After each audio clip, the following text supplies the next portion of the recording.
Hello everyone, Sandrak here. So in today's video, we're going to be talking about the new Inazuma Artifact Set Seal of Insulation.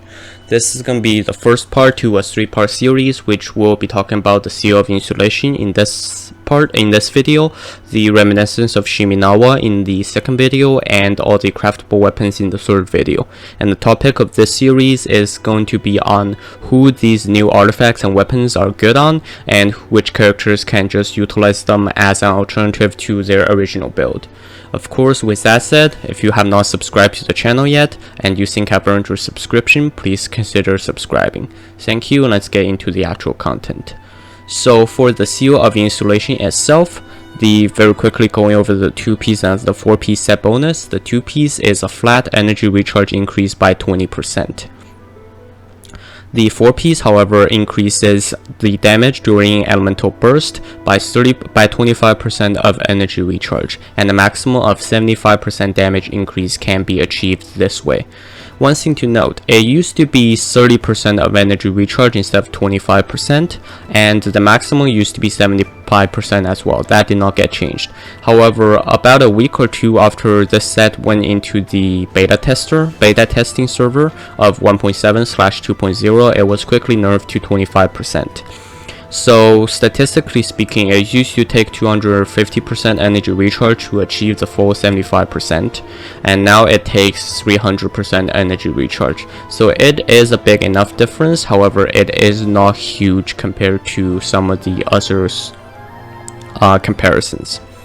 So with that out of the way, let's talk about who the 2-piece and the 4-piece are good on respectively.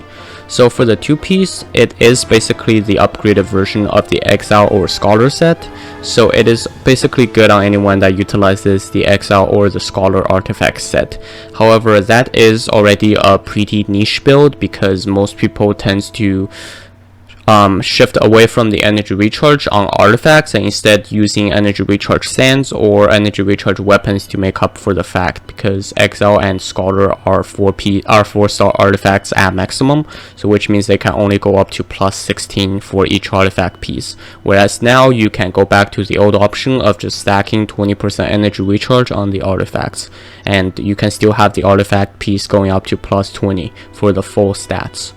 So for the 4-piece, basically the 4-piece and the 2-piece kind of works together because the 4-piece works directly off of the 2-piece. So basically anyone that can use the 4-piece can also just use the 2-piece as well. So for the 4-piece, it works on anyone with one of the following conditions. First, their elemental burst costs a lot of energy, basically either 60, 70, or 80 energy for their burst. Second, they need an energy recharge sands. So for a lot of DPS, especially for people like Eula, Shanning, who have a 80 energy burst, they generally have to equip an energy recharge sands to compensate for the fact that they do need a lot of energy for their elemental burst to go off. So for people like that, this set would be a good alternative. Of course, not everyone. However, for some people, this set is a good alternative to equipping an energy recharge sand. So with this set equipped, the character can instead equip an attack sands, which means more DPS and more damage output. The third group of people is the group of characters that needs energy recharge weapon, especially the group of people that needs the sacrificial set of energy recharge weapons. So again, this set can serve as an alternative if you do not have the correct sacrificial sword or sacrificial bow or anything. This can serve as an alternative in terms of energy recharge, and in that case, the 2-piece is used more like more commonly, and the 4-piece is just used as a cherry on top. And of course, the last group of people that utilizes this set purely for the 4-piece, it's the group whose alt contributes heavily to their damage proportion.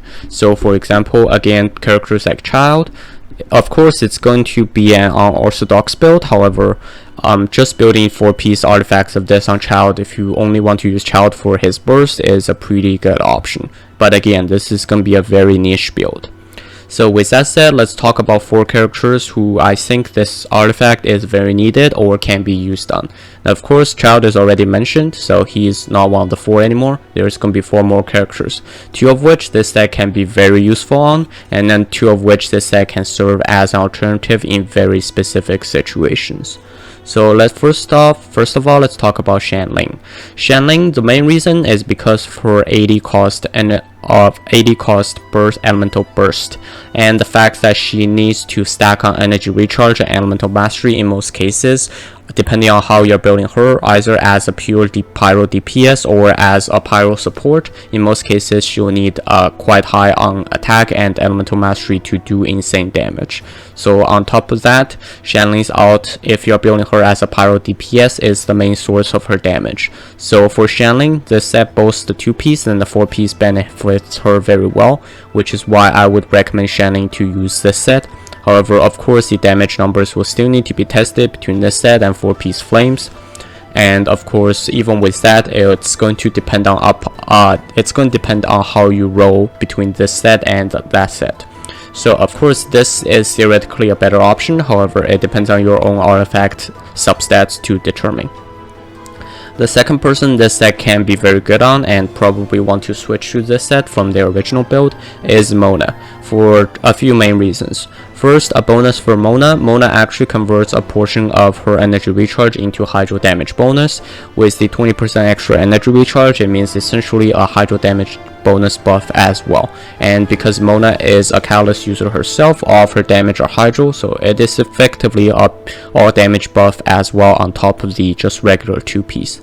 Second, the 4-piece insulation is just a better build than Mona's current build, which is either 4-piece Noblesse Oblige or 2-piece Heart of Depths, 2-piece Noblesse Oblige, because the 4-piece insulation covers up Mona's most kind of awkward problem to deal with. So basically for Mona, if you run an energy recharge stance, then you're looking at very frequent elemental burst getting casted. However, the damage is lower than if you run attack sands. But if you run attack sands, you're looking at more damage for each elemental burst, but you're looking at less frequency. Basically, this set covers it both. Because the 4-piece buffs the damage for the elemental burst, you're still looking at the same damage as the elemental burst. However, the 2-piece, in conjunction with an energy recharge stance or just attack stance, depending on how the substats roll, gives you enough energy particles to cast their burst frequent enough. So basically, that is why this set is kind of a perfect suit for Mona. So now let's move on to the 2 characters that I think can use this set in a specific situation, however does not need to specifically farm for this set. Of course, the first one I've talked about before is Ching Choo, and the specific case you're looking for is if you don't have a sacrificial sword, then this set is highly recommended for either the 2-piece or 2-piece and 4-piece. However, if you do have a sacrificial sword, you can still go with your old build. There is no need to switch. Basically, the reason for that is because of the 2-piece energy recharge, and what normally happens is if you don't have a sacrificial sword with Ching Choo, you will normally find his energy recharge to be a little on the lower side, which normally means you do have to run energy recharge sands instead of attack sands with him to cover up for that fact. But once that happens, you're looking at less damage on your E and your elemental burst. So this 4-piece set does cover up the elemental burst side of things. However, this 4-piece set still doesn't cover up the loss of damage from your E. However, it is going to be roughly the same damage output overall. So if you don't have a sacrificial sword on Ching Choo, this set would be a good alternative. Of course, the second person to talk about is Beto, and this is a very niche situation. If you're running Beto as the only electro character on your team, then this would be a good set to run. Normally, if you run Beto, I pair her with Fischl all the time for energy recharge reasons. Because of that, Fischl also is able to provide most of the energy particles I need, so Beto can run an attack stance and go full DPS mode. However, if you are running a single electro team where Beto is your only electro character and you're also running an attack stance, you might find that she lacks energy recharge a lot of the times, which is when this set comes in very handy. And also on top of that, Beto's burst does make up a pretty good portion of her damage, especially in some in a build like the Childwork, like the Firework Child comp. So in that case, this set will be very good. But again, if you're running Fischl alongside Beto or any other Electro user, there is no need for this set.